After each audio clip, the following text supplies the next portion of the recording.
ఓం నారాయణ ఆది నారాయణ. ఓం నారాయణ ఆది నారాయణ ఛానల్ను ఆదరిస్తున్న గురు బంధువులకు స్వాగతం, సుస్వాగతం.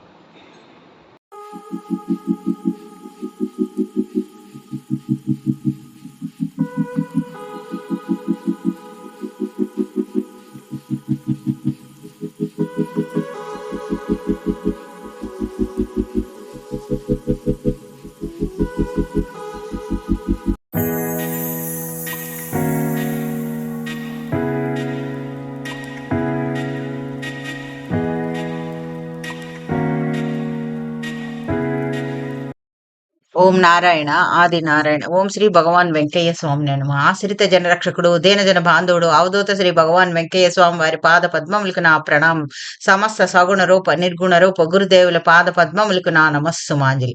ఈనాటి దివ్యానుభవంలో శ్రీ పెసల సుబ్రహ్మణ్య సార్ నుండి భక్తులు మరియు శిష్యులు పొందిన సందేశములు ఇప్పుడు స్మరించుకుందాం.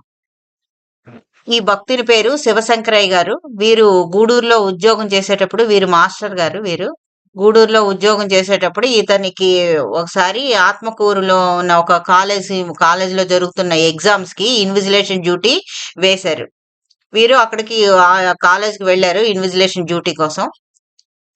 వెళ్ళిన తర్వాత వీరికి అక్కడ ఉన్న కాలేజ్ అడ్మినిస్ట్రేషన్ వాళ్ళు ఇతనికి ఫోర్స్ చేశారు. అంటే స్టూడెంట్స్ కి మంచి మార్కులు రావాలి, బెస్ట్ మార్కులు రావాలి, అందుకని బుక్స్ పెట్టి రాయించమని ఇతనికి చెప్పారనమాట శివశంకరయ్య గారికి. అడ్మినిస్ట్రేషన్ వచ్చి చెప్పారు. ఇంకా అడ్మినిస్ట్రేషన్ వినటం లేదు అని కాలేజ్ ప్రిన్సిపల్ కూడా వచ్చి ఇతనికి చెప్పారు. తర్వాత మా ఎలా చెప్పినా ఇతను వినటం లేదు శివశంకరయ్య గారు. తర్వాత వాళ్ళు డబ్బులు ఎక్కువ మేము ఇవ్వము అని కూడా చెప్పారు. ఏమన్నా కూడా వినట్లేదు. అంటే ఎలాగో బెదిరించినా వినలేదు, డబ్బులు ఇవ్వమన్నా చెప్పలేదు, మామూలుగా అన్నా కూడా ఇతను వినలేదు. మామూలుగా చెప్పి చేయించండి అన్నా వినలేదు. అంటే వాళ్ళు నేను నీ పని చెయ్యను అని అతను స్ట్రిక్ అయి ఉండిపోయారు అనమాట. అతను ఆచరించవలసిన ధర్మానికి అలా కట్టుబడి ఉండిపోయారు. నేను వాళ్ళకి ఇలా చేయను, వాళ్ళు ఎంత రాయగలిగితే అంత వ్రాయడమే మంచిది, దానికి ఆ డ్యూటీ నేను చేస్తానని ఉండిపోయారు. ధర్మానికి కట్టుబడి డ్యూటీ చేసేసి వచ్చేసారు. ఆ తర్వాత ఈ విషయము పెసల సుబ్రహ్మణ్య సార్ దగ్గరికి వచ్చి ఈ విషయం చెప్పారు. అప్పుడు సుబ్రహ్మణ్య సార్ ఇలా అన్నారు, నీవు అలాగే ధర్మానికి అంటిపెట్టుకుని ఉండు, నువ్వు ఎక్కడ ఉన్నా నువ్వు ఆ విధంగా ధర్మానికి అంటిపెట్టుకుని ఉంటే నువ్వు ఎక్కడ ఉన్నా నువ్వు స్వామి నీకు రక్షణగా ఉంటారు అని సార్ ఇతనికి చెప్పారు. అంటే ధర్మాచరణ అంత గట్టిగా ఎటువంటి ఏ విధంగా ఫోర్స్ చేసినా కూడా ధర్మం తప్పకుండా ఉండగలిగే ఆత్మస్థైర్యం ఎలా వస్తుందంటే సార్ వంటి సద్గురు సాంగత్య ప్రభావం వల్లే వస్తుందని శంకరయ్య గారు చెప్తారు. అది వాస్తవం కూడా కదా. తర్వాత ఈ సాయి మాస్టర్ నిలయం, గొలగమూడిలో సాయి మాస్టర్ నిలయం ఉంది కదా, అక్కడ గ్రౌండ్ ఫ్లోర్ లేడీస్ ఉంటారు, తర్వాత ఫస్ట్ ఫ్లోర్ లో జెంట్స్ ఉంటారు. భక్తులంతా అలాగే ఉండేవారు. అంటే అక్కడ స్టే చేయడానికి వచ్చిన వాళ్ళు గ్రౌండ్ ఫ్లోర్ లో ఆడవాళ్ళకి, ఫస్ట్ ఫ్లోర్ లో మగవాళ్ళకి అని ఉంటారు. ఈ శివశంకరయ్య గారు కొన్నాళ్ళు సాయి మాస్టర్ నిలయంలో వాళ్ళ అన్న శివరత్నంతో పాటు ఉండేవారు. ఒకరోజు రాత్రి ఉన్నట్టుండి ఇతను పెసల సుబ్రహ్మణ్య సార్ ఉన్నట్టుండి చెకింగ్కి వచ్చారనమాట. అక్కడ ఏదో గొడవ జరుగుతుంది అన్నట్టుగా వచ్చారు. కానీ అదంటే బయటకు కనిపించే గొడవ కాదు. అక్కడ ఒకరిద్దరు మగవాళ్ళేమో కింద రూమ్ లోనే ఉండి వాళ్ళు ఉన్నారనమాట. అందుకని వీరు చెకింగ్ వచ్చి కిందకు వెళ్ళేటప్పటికి, అంటే లేడీస్ ఉన్న దగ్గర ఈ మగవాళ్ళు ఉన్నారు, వాళ్ళని గట్టిగా తిడుతున్నారు అనమాట. గట్టిగా తిడుతున్నారు. అంత గట్టిగా తిట్టడం ఇతను శివశంకరయ్య గారు ఎప్పుడూ చూడలేదు. ఆశ్చర్యపోయారనమాట. ఆ మగవాళ్ళు వెళ్ళిపోయారు. ఎందుకు సార్ ఇంతలా తిడుతున్నారని ఇతను మనసులోనే అనుకున్నారు. మరుసటి రోజు సుబ్రహ్మణ్య సార్ వాళ్ళ ఇంటికి వెళ్ళినప్పుడు ఈయన సారు నవ్వుతూ శివశంకరయ్య గారితో ఇలా అన్నారు, నిన్న నేను అంతలా అలా ఎందుకు తిడుతున్నాను అనుకున్నావో, వాళ్ళు తాగి వచ్చి కిందనున్న ఆడవాళ్ళు ఉండే రూమ్ లో పడుకొని వాళ్ళని డిస్టర్బ్ చేస్తున్నారు, అందుకే తిట్టవలసి వచ్చింది అని చెప్పారు. అంటే అతను బయటకేమి ఎవరితోటి చెప్పలేదు కదా, కానీ అతని మనసులో ఉన్న సందేహానికి సారు ఈ విధంగా సమాధానం ఇచ్చారనమాట. అప్పుడు వీరికి స్వామి శ్రీ సుబ్రహ్మణ్య సార్ సర్వజ్ఞత్వం తెలిసింది. తర్వాత ఇంకొక సంఘటన, ఇతను వేణుగోపాల్ సారు, వీరు గుజరాత్ లో వర్క్ చేస్తారు కదా, వీరికి ఆఫీస్ లో ఉన్న తెల్ల కాగితాలు ఒకసారి తన సొంతానికి వాడుకోవాలని అనుకున్నారు. కానీ ఆ రోజే సుబ్బరామయ్య సార్ నుంచి వీరికి లెటర్ వచ్చింది. అంటే దాంట్లో ఆ లెటర్ ఎలా ఉందంటే ద్రోహం, రాజద్రోహం, నమ్మక ద్రోహం మొదలైనవి ప్రస్తావించారు అందులో. అప్పుడు దాంతో ఇంకా వేణుగోపాల్ గారు ఆఫీసులో తెల్ల కాగితాలను ఉపయోగించకుండా చేశారంట. అంటే ఈ వీరు సుబ్బరామయ్య సార్ వీరిని ఏమరపాటు లేకుండా ఎప్పుడు వేణుగోపాల్ గారిని గమనిస్తూ అంటే ఇక్కడ ఉన్నారు పెసల సుబ్బరామయ్య సార్ ఉండేది గొలగమూడిలో, వీరు ఉండేది గుజరాత్‌లో. అయినా కానీ ఇక్కడ నుంచి వారిని గమనిస్తూ ఉండేవారు. సర్వజ్ఞత్వం ఉన్న వాళ్ళకే అది సాధ్యమవుతుంది. సుబ్బరామయ్య సార్ సర్వజ్ఞత్వం వల్లే వీరు అక్కడ ఏం చేస్తున్నారో గమనిస్తూ వీరు చేయబోయే తప్పును ముందే తెలుసుకొని వారికి ఉత్తరం రాసి అతని ప్రవర్తనని సరిదిద్దారు. ఇది సమర్థ సద్గురువులకు తప్ప వేరెవరికీ సాధ్యం కాదు. తర్వాత ఇంకొక సంఘటన ఈ బోధామృతం ఉంది కదా! హ్మ్. భగవాన్ వెంకటేశ్వర స్వామి వారి బోధామృతం సుబ్రహ్మణ్య సార్ రాసిన బోధామృతం. అది ఈ లక్ష్మి గారు మొదలగు వారంతా దమ్మపేటలో సత్సంగం చేసుకుండేవారు.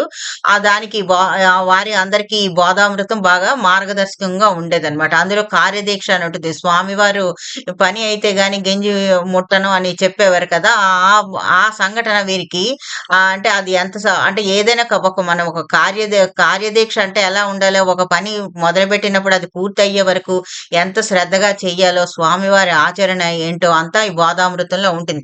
ఆ బోధామృతం వీరికి గొప్పగా మార్గదర్శకం అయిందనమాట. వీరికి, లక్ష్మి గారికి, సత్సంగ సభ్యులందరికీ కూడా ఈ బోధామృతం మార్గదర్శకం. అంటే ఆ బోధామృతం వల్ల సార్ రాసిన అవధూత బోధామృతం వల్లే వీరికి మహనీయుల చరిత్ర శ్రద్ధగా పారాయణ చెయ్యాలనిపించేది. ఆ తర్వాత ఇంకొకటి ఎంత పడితే అంత, ఎక్కడ పడితే అక్కడ, ఎవరు పెడితే అది తినటం కూడదని కూడా ఆ గ్రంథంలో ఉంటుంది.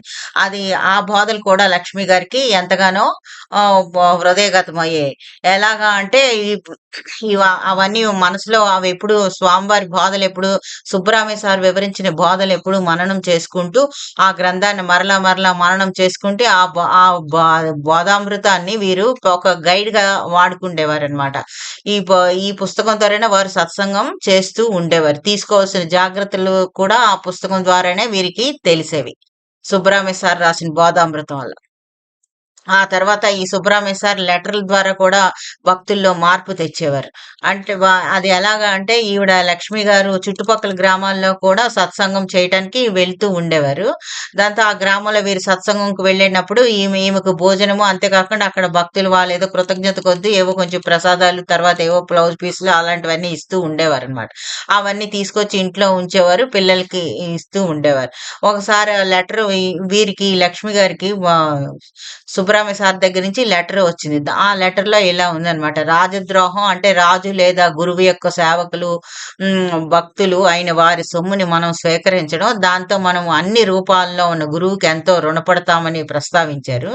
ఇలా ప్రస్తావిస్తూ ఇలాగన్నారన్నమాట. గుజరాత్‌లో ఉండే వేణుగోపాల్ గారికి ఉద్యోగ ధర్మం గురించి రాస్తూ చిత్రంగా మీకు ఎందుకో ఈ ఉత్తరం పంపించాలనిపించి పంపాను అని వ్రాసారు. అప్పటికి ఆమెకి ఆ పరిస్థితిగా అది స్వామి సందేశంలా అనిపించింది. అంటే అంతవరకు ఆమె ఎక్కడికి వెళ్ళినా ఏమైనా తీసుకుండేవారనమాట. అక్కడ భక్తులు ఇచ్చినవి, అభిమానంగా ఇచ్చినవి, భోజన పదార్థాలు, ఇచ్చిన బ్లౌజ్ పీసులు ఏమైనా కానుకలు ఇస్తే తీసుకుండేవారు.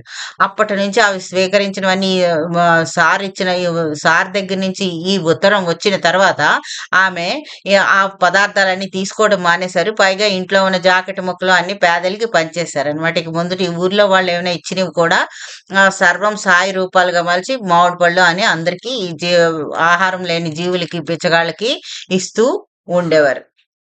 అంటే మాస్టర్ గారు ఆదేశం ప్రకారం మనం సత్సంగం చేసుకుని ఆ ఫలాన్ని పదిలపరుచుకోవడానికి ఇలాంటి బోధామృతం ఎంతలా ఉపయోగపడుతుందో ఈ సంఘటన ఒకటి ఉదాహరణ. అంటే అపరిగ్రహం ఎంత ముఖ్యమో కూడా సారు ఈ విధంగా సూచించారు. ఓం నారాయణ. ఆది నారాయణ.